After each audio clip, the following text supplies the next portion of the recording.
สวัสดีครับ ผมชื่อเก่ง ในตอนนั้น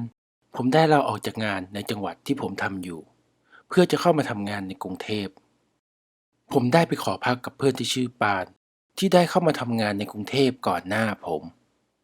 และจากนั้นผมก็ได้ออกไปหางานและห้องพัก ผ่านไป2 วันผมก็ได้เจอกับห้องพักที่อยู่ห่างจากห้องของปานไป3 ซอย ผมได้เดินเข้าไปถามป้าผู้ดูแลว่าป้าครับที่นี่มีห้องว่างไหมครับ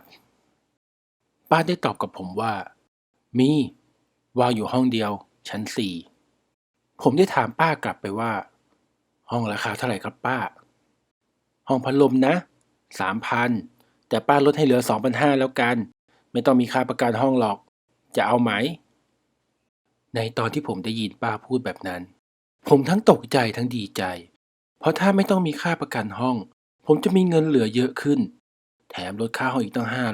500ผมจึงได้ถามย้ำกับป้าอีกครั้งว่าไม่ต้องมีค่าประกันจริงๆหรอป้าไม่ต้องหรอกดีกว่าปล่อยห้องไว้เฉยๆจะเอาไหมล่ะผมเลยรีบตอบกลับว่าเอาครับเอาแต่ผมขอดูห้องก่อนได้ไหมครับป้าก็บอกกลับมาว่าป้าแก่แล้วเดินขึ้นบันไดไม่ไหวหรอกดูห้องป้าก่อนก็ได้มันเหมือนกันทุกห้องนั่นแหละผมตอบตกลงและเดินตามป้าไปห้องพักมีขนาดประมาณ3 คูณ 5ตารางเมตรมีห้องน้ำในตัวมีระเบียงเตียงนอนตู้เสื้อผ้าโต๊ะเครื่องแป้งและพัดลมเพดานแล้วป้าก็ถามมาว่าเป็นยังไงจะเอาไหมผมยืนมองอยู่สักพักและตอบป้าว่าเอาครับเอาจากนั้นก็ไปวางมัดจำห้องและผมก็ได้ถามกับป้าว่าป้าครับผมย้ายเข้ามาพรุ่งนี้เลยได้ไหมครับป้าตอบกับผมว่าเอาสิตามสบายเลยและจากนั้นผมก็กลับไปที่ห้องของเจ้าป่านผมรออยู่จนกระทั่ง3 ทุ่มก็เห็นว่าเจ้าป่านยังไม่กลับมาสักทีผมก็เลยโทรไปหามันเมื่อเจ้าป่านรับสายมันได้บอกกับผมว่ามันนั่งดูบอลอยู่กับเพื่อนของมันที่ร้านแห่งหนึ่งวันนี้มันคงไม่กลับห้อง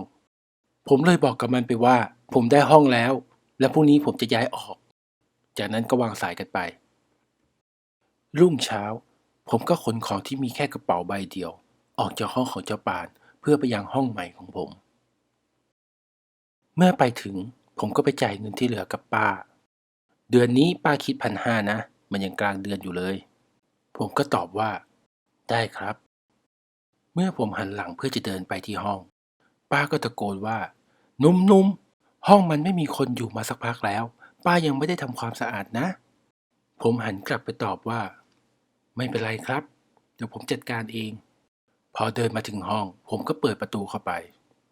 สภาพของห้องก็ไม่ได้สกปรกมากมีทุกอย่างเหมือนกับห้องของป้าผู้ดูแลแต่ต่างกันที่พัดลมที่ดูใหม่กว่าเมื่อผมเก็บกวาดห้องเสร็จก็ได้ออกไปหางานต่อกว่าจะกลับมาที่ห้องอีกทีก็ดึกแล้วไม่นานจากนั้นผมก็ได้งานทำให้ผมไม่มีเวลาที่จะโทรหาเจ้าปานเลยตลอดเวลา1 อาทิตย์ที่ผมอยู่ในห้องนี้ได้มีเรื่องแปลกๆเกิดขึ้นทุกเช้าคือเก้าอี้โต๊ะเครื่องแป้งจะเลื่อนมาอยู่ที่กลางห้องเสมอผมคิดว่ามันคงเก่าแล้ว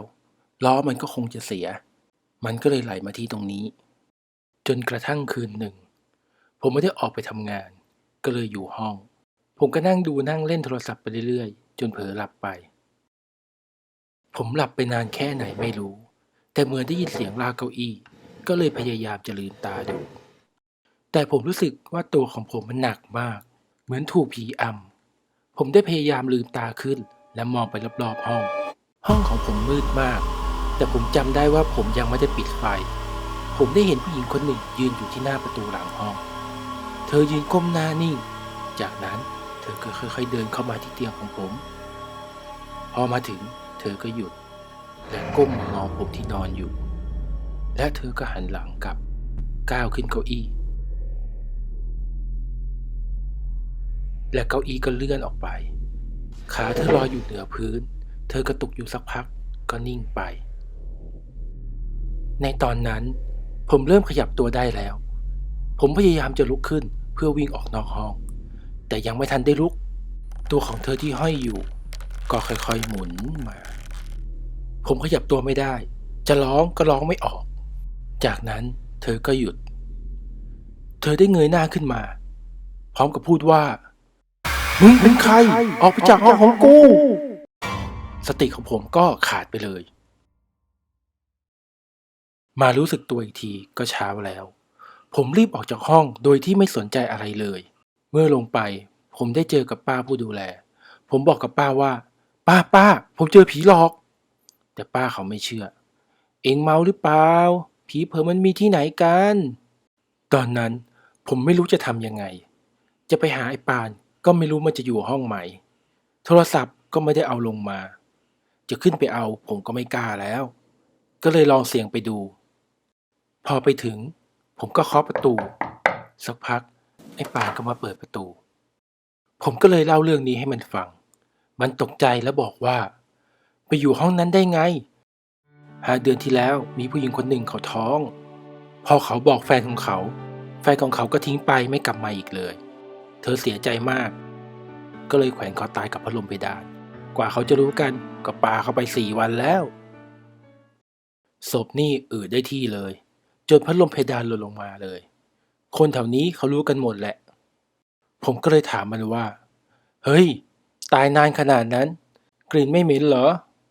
เหม็นสิคนข้างห้องเขาก็ไปบอกป้านี่แหละว่าไม่รู้หนูหรืออะไรมันตายเหม็นมากแต่ป้าแกไม่อยากขึ้นบันไดก็เลยไม่ได้ไปดูสักทีจนพัดลมหล่นลงมานั่นแหละถึงได้ขึ้นไปดูจากนั้นผมก็กลับไปที่ห้องเพื่อเก็บของพร้อมกับไอ้ปานเมื่อเก็บเสร็จผมลงมาข้างล่างก็ได้พบกับป้าผู้ดูแลผมได้บอกกับป้าว่าผมรู้เรื่องหมดแล้วและผมคงอยู่ต่อไม่ได้แล้วล่ะเงินไม่ต้องคืนผมก็ได้นะจากนั้นผมก็กลับไปอยู่ห้องไอ้ปานเหมือนเดิม